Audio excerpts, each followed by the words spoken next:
After trying their hand at a few non-traditional Sonic games with Sonic Pinball Party and Sonic Battle, Sega decided to go back to the GBA with one final Advance game, Sonic Advance 3 in 2004. Now, if you saw my Sonic Advance 2 review, you know I didn't like it. But what about Sonic Advance 3? Well, let's find out. The story involves Dr. Eggman splitting the world apart using Chaos Control and separating Sonic from his friends, except for Tails, conveniently. So now, Sonic and Tails have to find their friends and the Chaos Emeralds to stop Dr. Eggman's plans. Meanwhile, Dr. Eggman has also taken the remaining parts of Emerald from Sonic Battle and built a new Gizoid named Gemerald. So, yes, Sonic Battle is canon. Well, as canon as the Advance games are, anyway.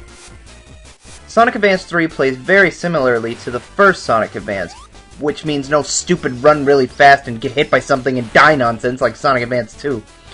But there are some pretty major differences. The first of which is that you now have two characters at once, similar to Sonic the Hedgehog 2.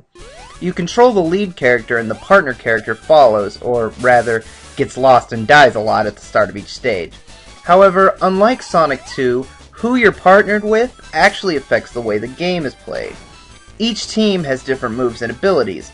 Sonic makes everybody run faster, Amy gives everybody hammers, Cream gives the leader a chow, and even some specific abilities such as Tails allowing Knuckles to jump and glide longer. It's an interesting mechanic, and it really makes you think about which combinations to use for each level, though every level can be beaten no matter what the team-up. Though sometimes the team-up thing can be a little annoying. Like, right here, look, in order to get out of this part, I have to grab that little lever, but because Tails is already on it and refuses to let go, I can't grab it. In Sonic 2 and 3, I'd have been able to grab it with him, but you can't here. And there's no way to get out of this section and nothing to kill me. I have to restart the stage. This happens very rarely, but it is a bit of a downfall on Sega's part. And, of course, as I already mentioned, you only start with Sonic and Tails, and you have to unlock the other three as you progress.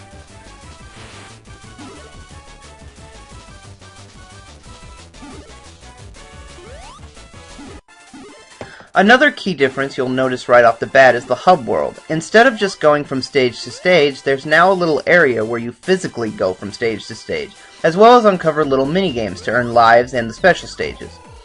It actually reminds me a lot of Kirby's Adventure and its hub world. A very strange addition, but it's nothing major. The stage design is on par with the other two Advance games. It's kinda like a happy medium, and it has a few standouts of its own. Not to mention, this is the first time since Sonic 1 that each stage had 3 acts and a boss battle on top of that. Route 99 is the first stage, and it's actually pretty cool to see a stage that isn't a green forest area as the first stage for once. Instead, it's a highway. It's your typical first stage. There's lots of paths, loops, grind rails, standard fare, but it's still cool. The second stage is Sunset Hill, and it's clearly a homage to Green Hill Zone, as it looks very similar, and the music is even a really cool remixed version of it. Although I don't know why this stage has a few water sections, Green Hill Zone didn't. Whatever. Ocean Base is my least favorite stage. As you'd probably guess, it's like a high-tech factory or something, but with a lot of water. It's the longest stage to navigate through, and there's an unhealthy amount of things trying to kill you. And not just enemies, there's tons of spikes and falling rock things. I don't like it. The fourth stage is Toy Kingdom, which is basically this game's music plant. It's bright, it's colorful, it's completely silly. I love it. Twinkle Snow is your required snow water level, which, yes, that means there are 3 stages with water in this game. Ugh. This stage is pretty boring. It really does nothing to set itself apart from all the other ice levels, except that it has minecarts underwater. How does that even work? Oh, and penguins in top hats. Cybertrack is a lot like Technobase. In fact, they're practically the same. You're inside a giant computer and you can walk on the ceiling and platforms constantly disappear. It might as well just be Technobase. It looks really cool though, and isn't quite as annoying, so I like this one a little bit better than Techno Bass. The final stage, Chaos Angel, is my favorite. Much like Route 99, it isn't your typical final stage. It doesn't take place in an Eggman base or some high-tech factory. It's just Angel Island, taken over by Eggman. The atmosphere is fantastic in this stage, with the dark colors, the lightning in the background, and the intense music. It really feels like a lot is riding on completing the stage, and I absolutely love it. It's one of my favorite end stages in any Sonic game, though it's also the hardest in the game, as it probably should be. The bosses are your standard fare, which means they're already better than Sonic Advance 2 because you don't have to chase after them. Just Eggman and some silly machine, and you have to knock it in the weak points several times. Although some of them are kind of annoying, like the Twinkle Snow boss. You fight Gemroll every once in a while as well, though he's really easy. He only takes like 3 hits. The very last boss is pretty interesting as well. Once you get all the Chaos Emeralds, you of course have a Supersonic and Space battle. But this time, Dr. Eggman is your partner. Yeah, isn't that weird? Sure, he's helped Sonic numerous times before, but never directly. Gemroll goes berserk and turns on Eggman, so it's up to him and Supersonic to take him down. You charge up Eggman in a weird fireball thing and knock him into him.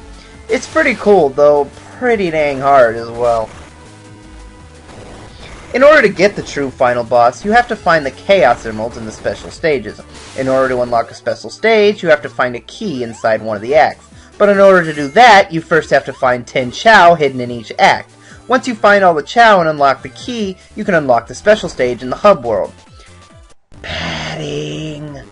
The special stages are weird, but they're not awful, I guess. You're standing on top of the tornado and have to collect rings while dodging obstacles. The perspective can get a little weird, but ultimately, these aren't the worst special stages. Far from it, actually. The graphics are, once again, top-notch, and I personally think this game has the best music of the whole Advance series.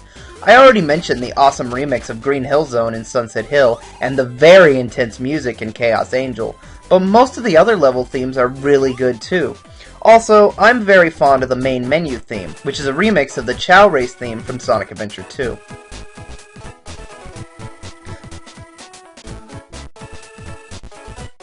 Sonic Advance 3 is ultimately another great handheld Sonic game. The new mechanics are neat, but don't bring the gameplay down like Sonic Heroes. It still manages to feel like a classic Sonic game, just with a few minor tweaks. This is how Sonic teams should always make implementing other characters. Don't make us go fishing or find emerald shards, just allow us to play the same way but with unique moves per character.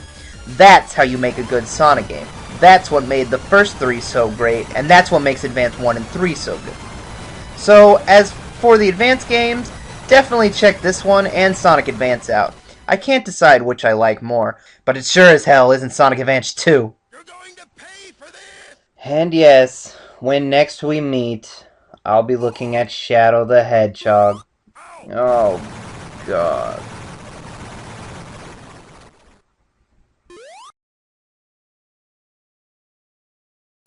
That's the cutest thing ever! Oh.